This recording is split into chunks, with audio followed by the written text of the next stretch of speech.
हमने आपको शंकर भगवान की कथा सुनाई। श्री राधे श्री राधे। हाँ जी, क्या करे जी? भजन जरूर गाऊंगा, एक छोटा सा प्रसंग और बोलेंगे, फिर अंत में भजन बोल के समापन करेंगे। एक प्रसंग और सुनेंगे हम भगवान की कृपा से। आनंद है, बोलिए ध्रुव महाराज की जय। ध्रुव महाराज की जय। है? तेरा दर्श पाने को जी चाहता है, सारे बोलेंगे। तो जी में समाने को, देखिए बड़ी मुश्किल से आई हो, और एक बार ताली बजा दो श्री राधे। तो जी में समाने को, ये ध्रुव कह रहे हैं, छोटे से बच्चे ध्रुव। और ध्रुव की माँ का नाम है सुनीति। क्या नाम है जी? कथा में प्रवेश करें। सुनीति किसकी पत्नी है? राजा उत्तानपाद की पत्नी। और ये सुनीति वही है जो धर्म के मार्ग पर चलती है। हरि का नाम, जिस प्रकार हम झाड़ू लगाते हैं घर में और हम स्नान करते हैं, सब काम करते हैं, उसी प्रकार ये सुनीति हरि नाम की चर्चा सुनती है। ये सुनीति अच्छे मार्ग पर चलती है, और जहाँ कहीं भी इसको पता लगे कि हरि नाम की चर्चा है, तब दौड़ी दौड़ी वहाँ पर चली जाती है। और सुनीति कैसी है जी? विचार बड़ा अच्छा है, जिसका विचार अच्छा उसको सुनीति बोलते हैं। बोले सुनीति महारानी की जय हो। ऐसी सुनीति, देखिए सुखदेव भगवान कह रहे हैं, सुनो परीक्षित, जीव को रंग नहीं देखना चाहिए, रंग की बजाय गुण देखना चाहिए। क्या देखना चाहिए जी? गुण। लेकिन ये जीव रंग पर रीझ जाता है। रंग पर क्या रीझना? और देखिए व्यक्ति का गुण बहुत बड़ा होता है। क्या बड़ा होता है जी? गुण बहुत बड़ा होता है। इस कथा को प्रेम से हम श्रवण करेंगे। और सुनीति ऐसे कहाँ जाती जी? कभी किसी का बुरा नहीं करती। क्या नहीं करती जी? अपना मन शांत करती है, हमेशा दूसरों का भला करती है।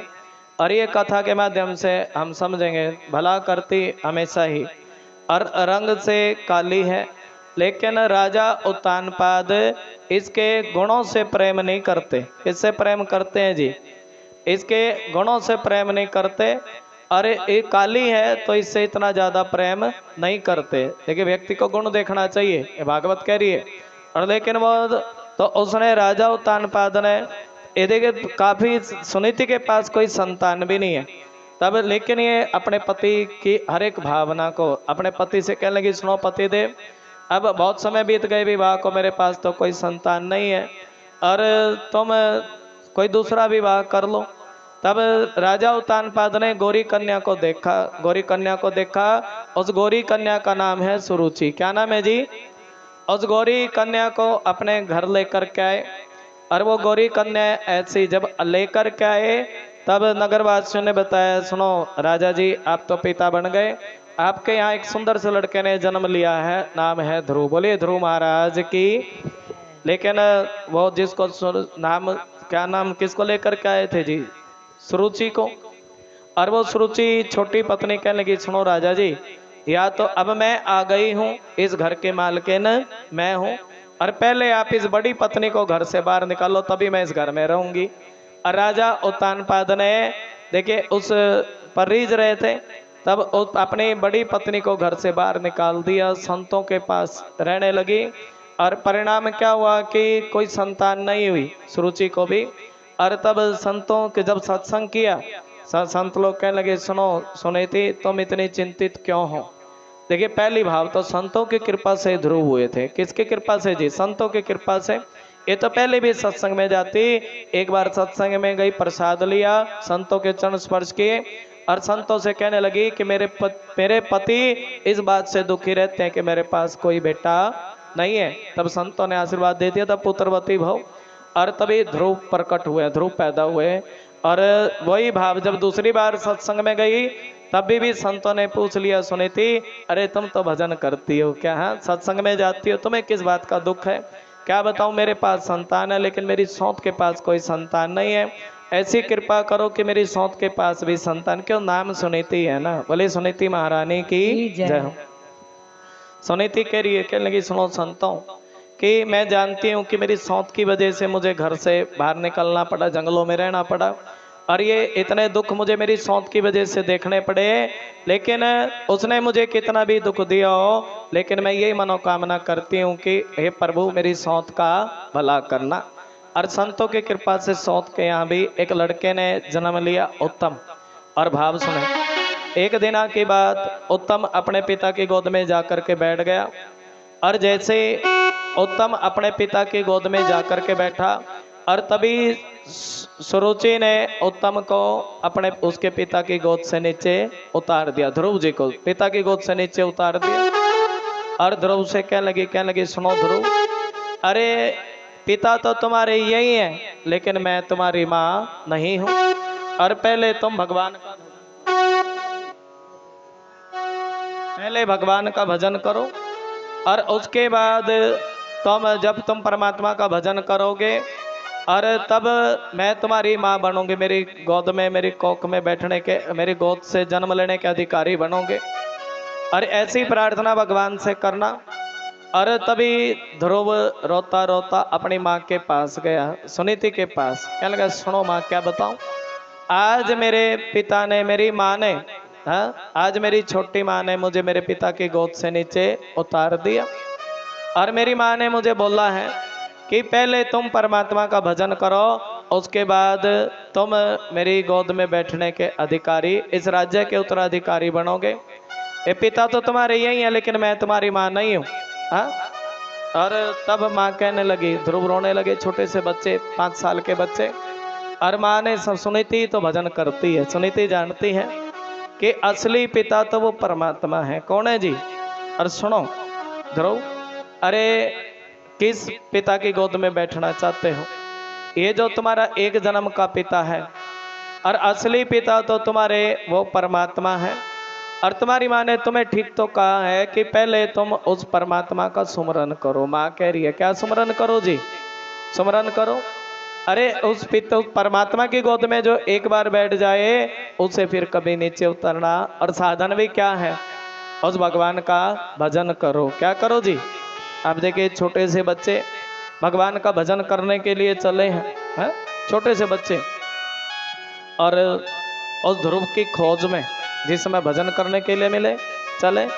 और तभी नारद जी ध्रुव को दर्शन देने के लिए आए। नारद जी ने ध्रुव को मंत्र दिया, क्योंकि एक छोटा सा बच्चा है ना। भगवान विष्णु लक्ष्मी माता भी कहने लगे, अरे देखो बिन गुरु ज्ञान कहाँ से पाऊं। आज लक्ष्मी माता नारायण भगवान आपस में चर्चा कर रहे कि देखो छोटा सा बच्चा है, भगवान की खोज में निकला है, और बिन गुरु कृपा के तो भगवान मिल नहीं सकते। और नारद जी तुम जाओ इस बच्चे का मार्गदर्शन करो। और तब नारद जी गए और उस बच्चे की परीक्षा ली। सुनो ध्रुव, अरे तुम छोटे से हो और तुम अपने घर वापस चले जाओ। देखिए ध्रुव क्या लगे सुनो नारद जी, अरे जो कोई मिलता मुझसे यही कहता है कि अपने घर वापस चले जाओ। हाँ, और मैं तो उस परमात्मा की खोज में निकला हूँ, और उस परमात्मा के खोजने, उसका दर्शन करने के बाद ही पहले मैं परमात्मा का दर्शन करूंगा। क्या करूंगा जी? दर्शन करूंगा। नारद जी ने परीक्षा ली। सुनो ध्रुव, अरे तुम जानते हो तुम्हारी माँ कितनी रो रही है तुम्हारे लिए। लेकिन ध्रुव कह रहे नहीं नारद जी, अरे मैं परमात्मा का दर्शन करके ही मैं भगवान का दर्शन कर प्राप्त करना चाहता हूँ। और तभी बार बार ध्रुव यही बात कहने लगे। और तभी नारद जी ने ध्रुव को एक मंत्र दे दिया, ओम नमो भगवते वासुदेवाय। सुनो ध्रुव, इस मंत्र का तुम जाप करना। और ये मंत्र का जाप पहले कैसे इस जाप को बढ़ाते चले जाना। और ऐसी जगह पर जा करके जाप करना जहाँ पर कोई बाधा ना बन सके। देखिए ध्रुव के रास्ते में भी जो कोई भजन करने के लिए चलता है तो संकट बड़े आते, क्या आते जी? लेकिन भगवान कृष्ण की असीम कृपा ऐसी, माँ लक्ष्मी की कृपा ऐसी कि सब संकट दूर होते चले जाते हैं। ध्रुव भजन करने लगा, और भजन करते करते क्या मंत्र का जाप करने लगा, ओम नमो भगवते वासुदेवाय, ओम नमो भगवते वासुदेवाय, ओम नमो भगवते वासुदेवाय, ओम नमो भगवते वासुदेवाय। भाव है, कौन कहता है भगवान आते नहीं, तुम प्रेम से इनको बुलाते नहीं, तुम प्रेम से इनको बुलाते नहीं। कौन कहता है भगवान खाते नहीं, तुम प्रेम से इसको खिलाते नहीं। प्रेम से इनको खिलाते नहीं। भगवान देखिए साक्षात जब ध्रुव तपस्या करे तो कभी कभी लक्ष्मी मैया भी ध्रुव को भोजन देने के लिए चली जाती। एक समय की बात, लक्ष्मी ने ध्रुव के आगे भोजन की थाली रख दी। क्या रख दी जी? लेकिन ध्रुव कहने लगे सुनो लक्ष्मी, अरे मेरे गुरु ने मुझे कहा है कि भगवान का भजन तो भोजन भी त्याग करके करो, और जाओ अपनी थाली वापस ले जाओ, और मैं परमात्मा का भजन में आहार भी करने वाला नहीं हूँ। देखिए भोजन भी त्याग दिया था और श्वास ले रहे थे तो श्वास लेना भी छोड़ दिया। तब विष्णु भगत अपन ध्रुव का दर्शन, देखिए ध्रुव ऐसे भगत का तो दर्शन विष्णु भगवान करने के लिए आए हैं। बोले ध्रुव महाराज की जय। बोलेंगे तेरा दर्श पाने को जी चाहता है। बोले सारे, देखिए बड़ा सुंदर भजन है। बोलो जय श्री कृष्ण। तेरा दर्श पाने को जी चाहता है, तेरा दर्श पाने को जी चाहता है, तो जी में समाने को जी चाहता है, तेरा दर्श पाने को जी चाहता है, तेरा दर्श पाने को जी चाहता।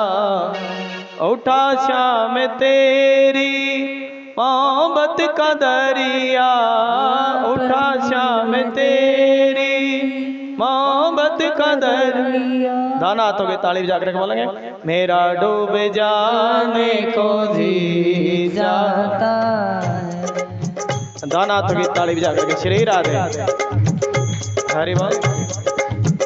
तेरा दर्श पाने को जी चाहता है। दाना तो की तालियों के साथ श्री राधे श्री राधे।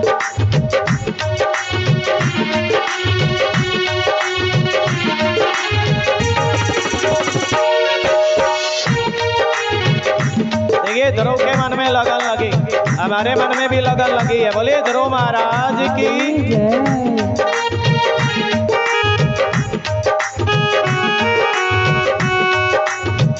तेरा दर्श पाने को जी चाहता है, तेरा दर्श पाने को जी,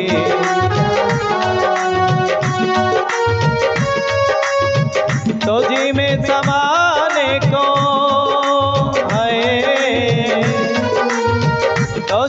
समाने जी चाहता, तेरा दर्श पाने को जी चाहता है, तेरा दर्श पाने को जी चाहता है। श्री राधे।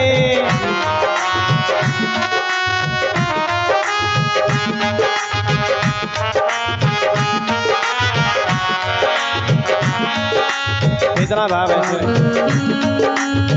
उठा शाम तेरी, उठा शाम तेरी मोहब्बत का दरिया, उठा शाम थोड़ा बोले मोहब्बत का दरिया। मेरा डूब जाने को जी चाहता है, मेरा डूब जाने को तेरा दर्श पाने को जी चाहता है, तेरा दर्श पाने को जी। बोलिए ध्रुव महाराज की जय। तेरा दर्श पाने को जी चाहता।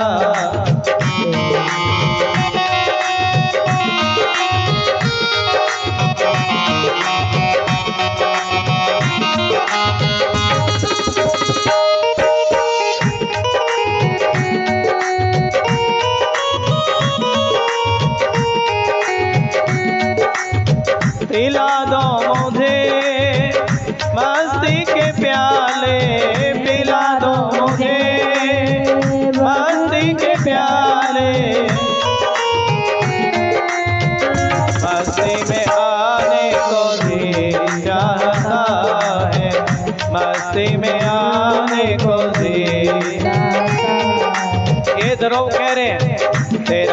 दर्श पाने को जी चाहता। देखिए भजन होता है, कल भी हमने एक भाव सुनाया था, जवानी में बूढ़ा। और ध्रुव ने तो का भजन किया, ध्रुव ने तो 5 वर्ष की उम्र में भजन किया। बोले ध्रुव महाराज की जय। और भगवान विष्णु कह रहे, देखिए परमात्मा परीक्षा बहुत लेते हैं, विष्णु की परीक्षा ज्यादा होती है। और विष्णु भगवान उस बच्चे को दर्शन देने के लिए नहीं, करने के लिए गए। और ध्रुव अपने अंदर भी परमात्मा का दर्शन कर रहा है और बाहर भी कैसा जी भगवान का दर्शन। भगवान कहने लगे ध्रुव कुछ मांगो, श्री राधे श्री राधे। ध्रुव कहने लगे सुनो प्रभु, ऐसे कृपा करना, मांगना तो पड़े ही ना। और भगवान कह रहे सुनो ध्रुव, तुमने मेरा भजन किया, जाओ राज मिलेगा। क्या मिलेगा जी? ये धरती पर भी तुम्हें राज मिलेगा 36,000 वर्ष, और मेरे धाम पर भी तुम्हें जगह मिलेगी। प्रेम से बोल दो ध्रुव महाराज की जय। राधा। देखिए कल कथा का 5वां दिन है, और कल क्योंकि यहाँ कथा जरूर चल रही है, लेकिन कथा 5-4 दिनों में 3 ही दिन की कथा हो पाई। बोले विष्णु भगवान की जय। कल भगवान श्री कृष्ण का जन्म महोत्सव पवित्र पावन कथा में मनाएंगे। तो जितने भी संगत आई है, वैसे तो तुम बड़े भाव से आते हो, लेकिन विनती यही है कि थोड़ा समय से आ जाया करो। श्री राधे श्री राधे श्री राधे। बोले विष्णु भगवान की जय हो, राधा रानी सरकार की जय हो। तेरा दर्श पाने को जी चाहता है। हाँ, बोले विष्णु भगवान की जय। एक बार बोल दो विष्णु भगवान की जय। कौन सा भजन बोलो जी? भाई रे बड़ा पाड़ डट का सारा कुन बचा बच बच का। अच्छा, प्रेम से बोल दो शंकर भगवान की जय। बोल दीदी, मैं तो गाय गाय का बोल।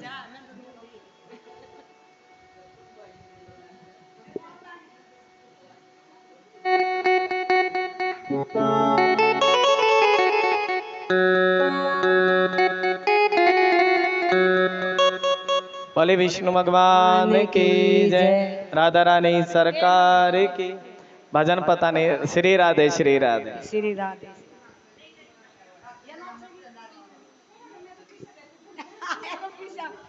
माया में